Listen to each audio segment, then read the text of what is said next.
صحیح سسٹم نہیں چلتا. ہم لوگ کیا سمجھتے, مطلب جو زکوٰۃ دینے والے ہیں وہ کیا سمجھتے, نہیں بھائی میرے پاس 10,000 کا رقم نکلا, مثال کے طور پر کسی کے پاس 10, کسی کے پاس 50,000, کسی کے پاس لاکھوں کا رقم نکلتا زکوٰۃ کا. کچھ لوگ ایسے ہیں الحمدللہ مسلمانوں کو اللہ تعالیٰ نے بہت نوازا, کئی ایسے مالدار ہیں جن کے پاس ہر سال کروڑوں میں زکوٰۃ کا پیسہ نکلتا.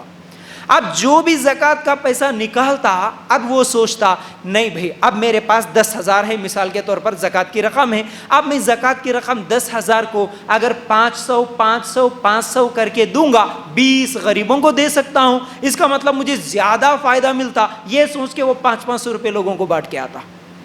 زکوٰۃ دینے والوں کے پاس لسٹ رہتی پوری,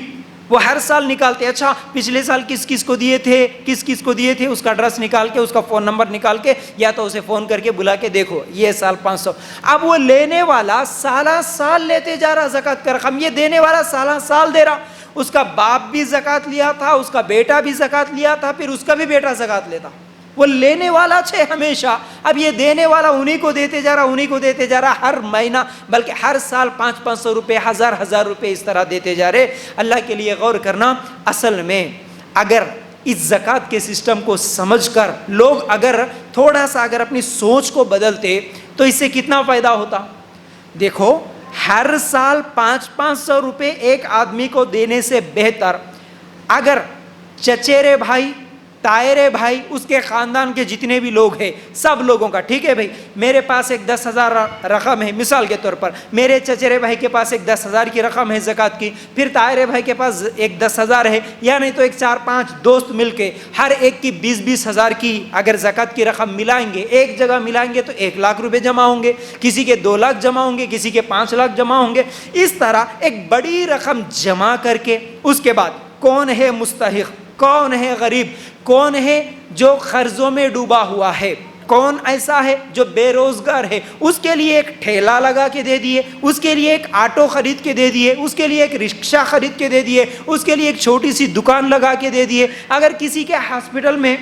اس کی اولاد, اس کے بچے, اس کی بیوی آپریشن بہت بڑی بڑی بیماریوں کی وجہ سے قرضوں میں ڈوبا ہوا ہے بیچارہ, اس کے پاس جا کے دیکھو بھائی آپ کا جتنا بھی قرضہ ہے, جتنا بھی خرچہ ہے وہ سب ہم لوگ ہمارے زکوٰۃ کی رقم سے دیں گے. اس طرح اگر ہر سال چند لوگ مل کر اپنے قریبی, اپنے پڑوسیوں میں جو مستحق ہے اس کو اگر بڑی رقم دے دیتے, اس سال جو زکوٰۃ لینے کے لیے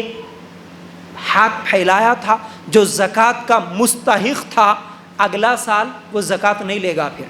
اگر تم اس سال ایک 50,000 1 لاکھ کا اماؤنٹ جمع کر کے اس کو ایک دکان لگا کے دے دیے, آج غریب تھا, اگر اس کی دکان اچھا چلی اللہ کی